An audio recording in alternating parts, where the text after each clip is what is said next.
Today special chicken உப்பு கறி போடுங்க.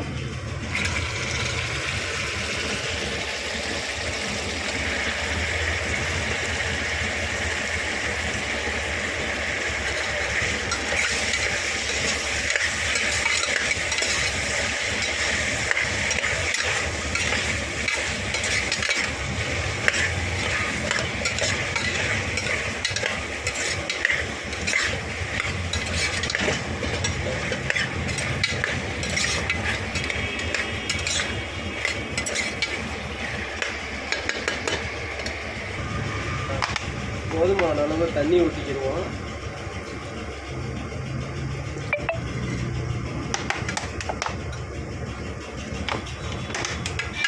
சிக்கன் வேக வச்சு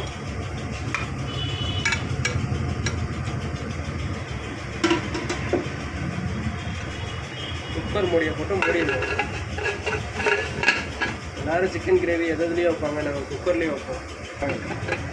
குக்காரா 10 நிமிஷம் கழிச்சு நம்ம மிக்சியில் அரைச்சி வச்ச பொடியை உள்ளே கலந்துக்கிடுவோம். சிக்கன் பொடியை 10 நிமிஷம் கழிச்சு இதை செய்யணும். நல்லா கிளறி விட்டுக்குவோம்.